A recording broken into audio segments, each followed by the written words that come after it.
Nestle's 9-year wait for the 2-minute anytime Maggi noodles we so love. The Consumer Redressal Court has dismissed the complaint by the centre against Nestle for lack of evidence. But does this mean yours and my plate of Maggi is safe to consume? Yes, the court has said there has been no evidence against it. But let's find out and look at the order very closely. Now, what happened before the National Consumer Disputes Redressal Commission?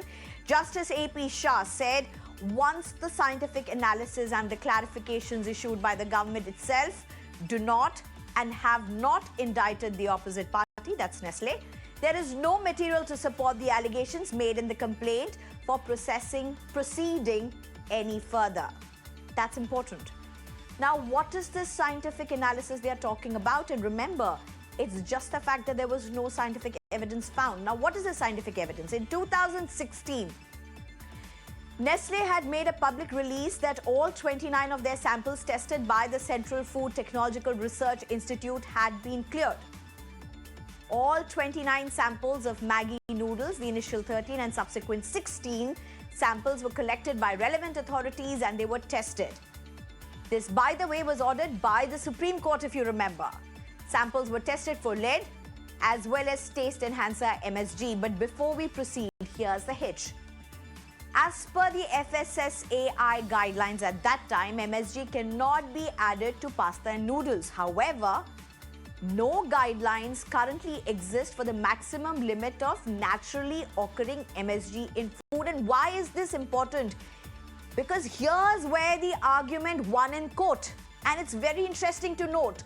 The lawyer for Nestle, Hari Salve, as per the CFTRI report, said the presence of MSG was dependent on various factors, including the naturally present glutamic acid and also the contents of the food product. He highlighted that the laboratory itself had clarified that in the absence of any analytical method to distinguish between the naturally present glutamic acid and added MSG, the institute could not render any opinion regarding the label claim of no added MSG. This is a huge part of the clause, is the crux on the basis of which this argument has been won by Hari Salve, who was representing, and the other lawyers who were representing Nestle in this particular case. So remember, it's also a methodological challenge where you cannot really differentiate between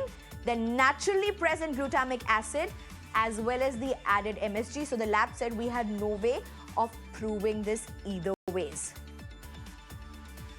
And this report by the lab was not challenged by the centre because obviously it was on a methodical ground. Now, this is the main crux of why the Commission dismissed the petition against Nestle and its Maggi product. And Hari Salve, of course, pointed out that the report found that the lead content in the noodles were within permissible levels as well. Now, what did the government argue? According to Bar and Bench, Additional Solicitor General Vikramjit Banerjee contended that even if the report were assumed to be correct, the issue regarding monosodium glutamate, which, by the way, in India and elsewhere is also called as Ajinomoto, levels in the Maggi products remained. So this issue of MSG in Maggi remains. That's what the centre really claimed. And the centre claimed Nestle had still engaged in deceptive labelling of its product. Also referred to the standards published by US Food and Drug Administration and a publication of Health in Canada to contend that the consumption of MSG is hazardous. But of course, this did not stand the test of legal scrutiny, and we explained to you the reasons why. So here are what the main issues that emerge. Do we have functional, strong watchdogs to check on the ingredients of packaged, processed food we consumed? Functional being the operative word here, quite frankly. What does lack of material evidence here mean? Is Maggi safe? Was it a case with weak evidence against allegations regarding Maggi, or was it a misspelled and unnecessary brouhaha? Is MSG safe? And if it isn't, why is there confusion on its safe limit? Is there a confusion, firstly? With the government arguing against its presence at all, and is the Maggi row India story gone wrong vis-a-vis branding, or Is it the weak, malleable laws with blind spots really that are an issue at this point? Let's try and look at various aspects. Dr. Sanjay Indani, who's a food safety expert, joins us. Along with him, we also have Reena Aggarwal, who's an advocate with the Supreme Court, Dilip Cherian, who's a founder for Perfect Relations, as well as Dr. Sanjeev Bagai, who's a chairperson for Nephron. Thank you very much, all of you, for joining us. At this point, let me just go across to Dr. Sanjay Indani at this point. What do you make out of what has emerged with respect to this commission's order that has dismissed the petition against this, by the centre against Maggi? For people to conclude that it is safe, is it what the order really means?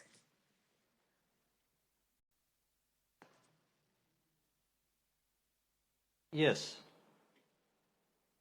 See, basically, when the testing was conducted, okay, by Central Food Research Laboratory, that is CFTRI, which is reference laboratory, they did not find anything objectionable, and they mentioned that the lead content is within the permissible limit.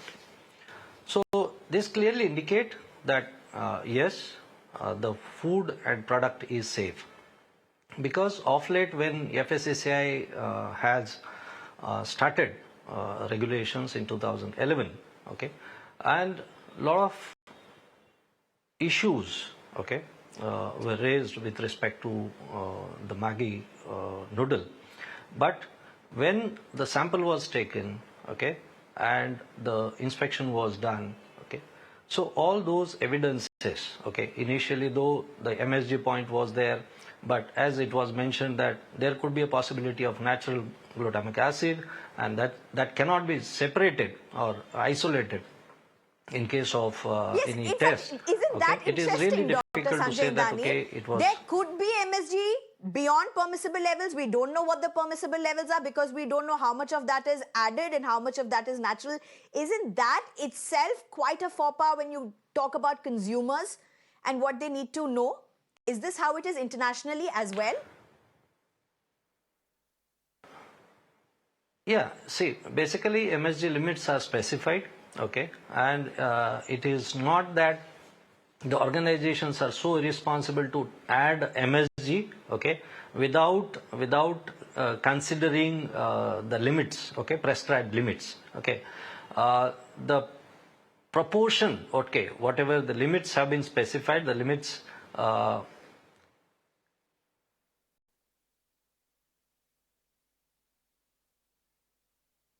Am I audible? Yes, Dr. Sanjay Indani, I can... yes, you are very much audible. Please go ahead. Yeah, okay. So my point is, the companies are well responsible to understand the limit, okay, as prescribed by FSSAI, and whatever has been, say, noticed, okay, if at all it is noticed that the excess limit is there, that may be due to the naturally occurring glutamic acid, okay, that is a possibility.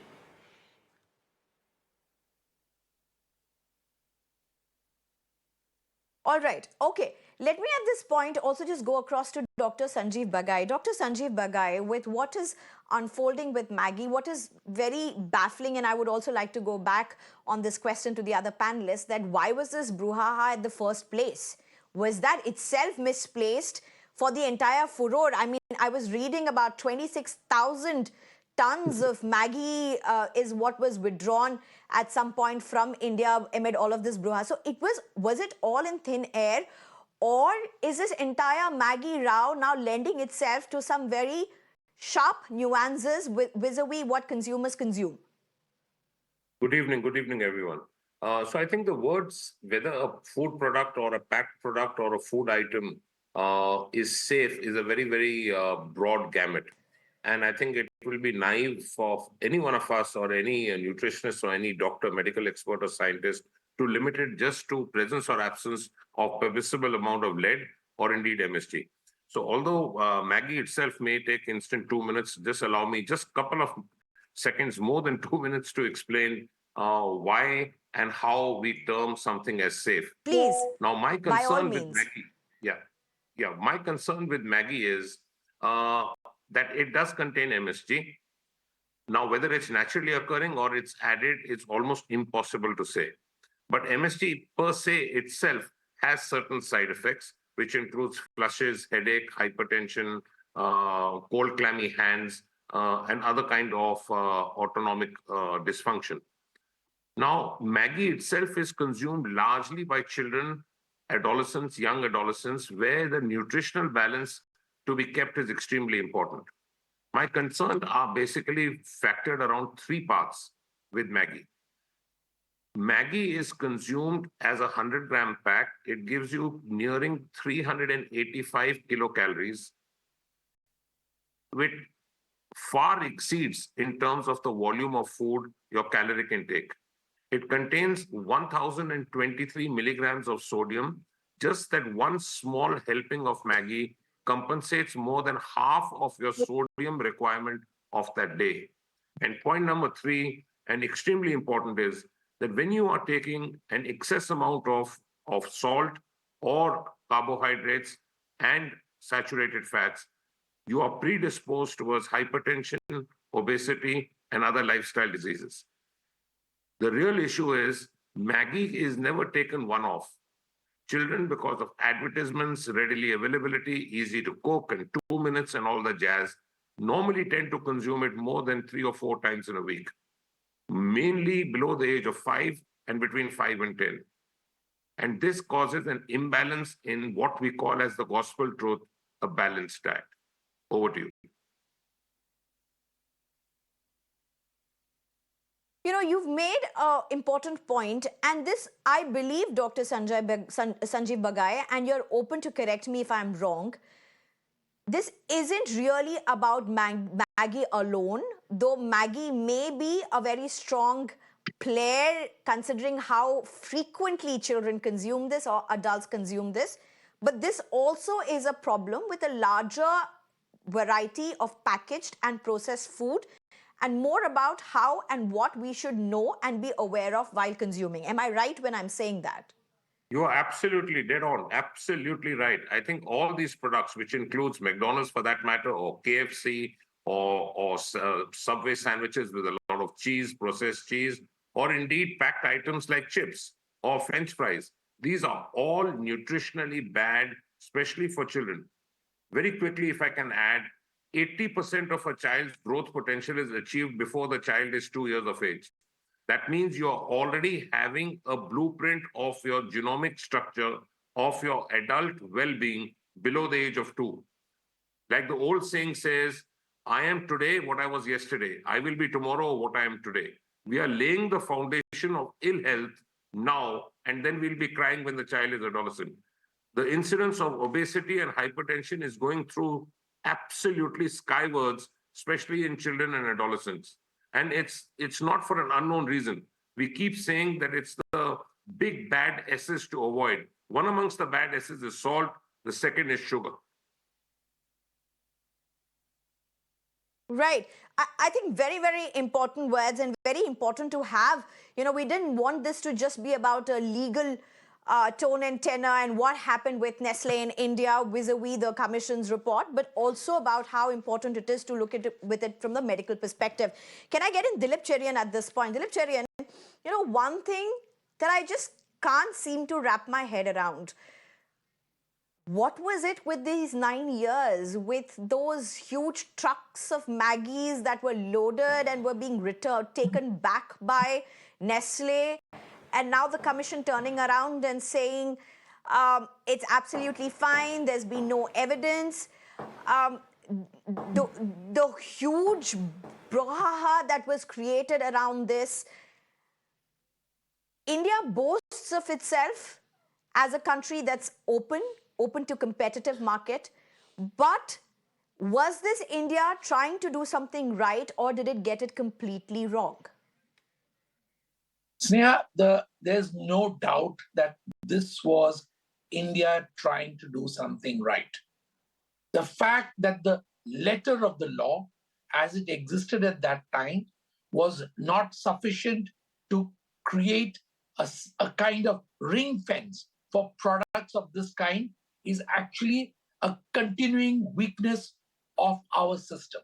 That's one.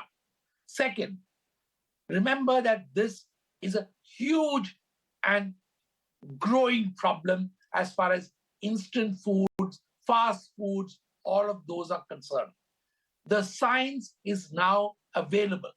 We know that many of these products damage children and damage adults, children more than adults.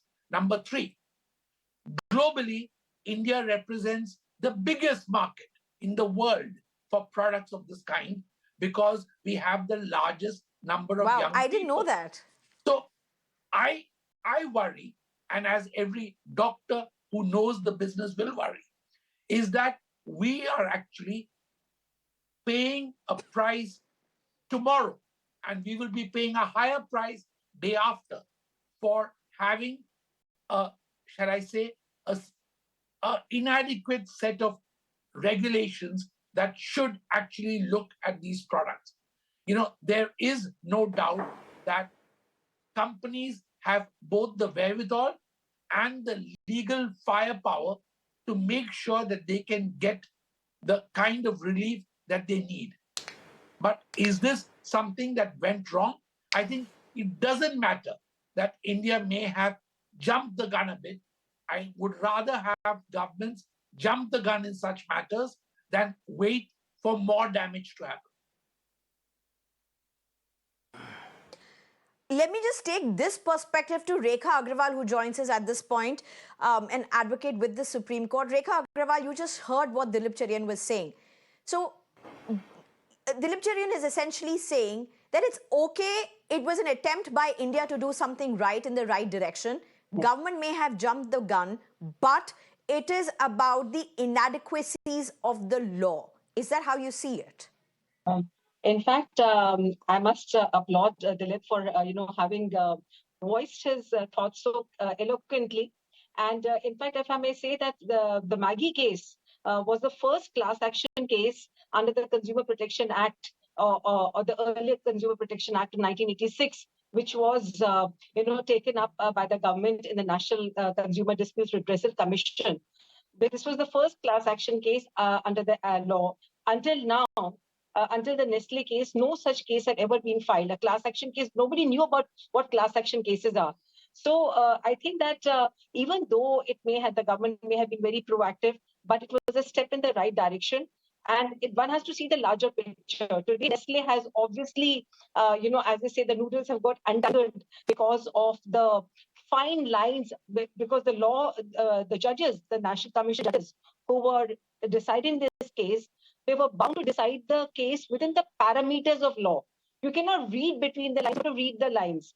But the truth is that Maggi does contain, according to various reports that have been there, that whether it contains the added MSG or the MSG which is there in the food itself, ultimately all these fast foods, as Dilip also said, somewhere or the other are harming the young children, particularly the young children who are great consumers of all these instant foods and all these ramens, which have become very popular all over the country. So much so that now the word Maggi has got synonymous with noodles. Nobody says Maggi noodles, it's just Maggi. So even if it is any other kind of noodles, it is still Maggi.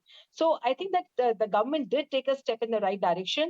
And at that time, there was, of course, a big hullabaloo about it. And Nestle did get into a lot of trouble. There was a stay also, which I must say that it did get Nestle, a big company like that, doing a lot of research work in the right direction to see if there was really anything wrong with the taste maker, particularly, which was added to the noodles. So having said that, I think that, it is, fair enough if Nestle has, walked out of the controversy that had been raised by the government.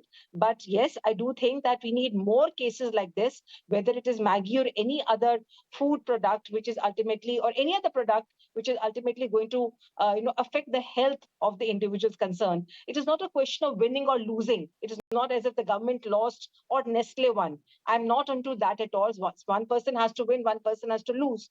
But I think that what is more important is that, yes, the government, the Union of India did realize, the Department of Food and Consumer Affairs did take up the cause of health, and that too of a big company, a multinational company, taking cudgels against Nestle was not a mean task at all.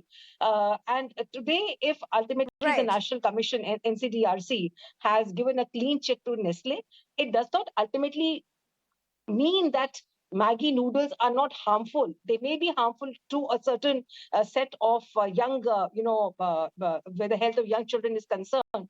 So these fast foods, I mean, I would say, put it in another manner, that let us not say Like that any the, other the junk perhaps NCDRC, what it would has be. given clean No, you're check. making a very Yes. important point. No, you've also brought in both the perspectives, and that is extremely important, including from the perspective of Nestle as well. But to also mention to our viewers, we did reach out to Nestle India to try and get their response, to try and get their representative. We haven't received a response from them. But before I move back to Dr. Sanjay Indani, Dr. Sanjeev Bagai, to you for 30 seconds.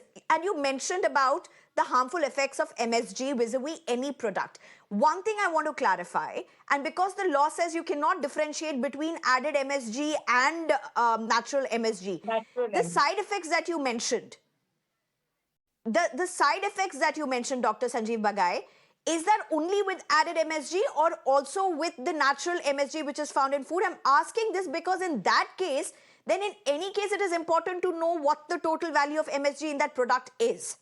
Sir. Normally the MSG, which is in naturally occurring in food products, which is glutamic acid, is very, very minuscule. What really happens with added MSG, which is monosodium glutamate, that really pushes it beyond the threshold which your body reacts to with hot flushes, headache, nausea, vomiting, cramps, and indeed long-term hypertension. It's very often found in outside Chinese food. But like I said, Maggi is never just eaten alone. Maggi is very often, especially in children, followed by soft drinks and other fast food products. So it's like getting a pack of thieves Fair together enough. to a small, vulnerable, susceptible child, and therefore the danger. Right. Dr. Sanjay Indani, to the panelists that you've heard just now, as a food expert, what do you have to say about the existing food laws? And again, as I have been mentioning, our discussion here, of course, is pegged to what happened in the commission vis-a-vis Maggi, but it's so much more beyond. It's about the India story, it's about the consumers, it's about the food that is being consumed, and the safety standards and the legal threshold. Dr. Sanjay Indani, a minute to you. Yeah, see, 2011 onward, when FSSAI started operational aspects and regulation has come in, there is a lot of change in the overall scenario of the compliances. Okay, not only the Indian multinational, not only the multinational, not only the Indian companies, but most of the companies, they are in compliant, the vigilance is there, standards are set for so many products, a lot of work has been done by committees. Now, my point is, when you say packed food, when you say junk food, all these are convenience food. Okay, it is up to the consumer that also we should also be responsible for our eating. It is not only the company to be blamed. Okay, it is the convenience which has been bought.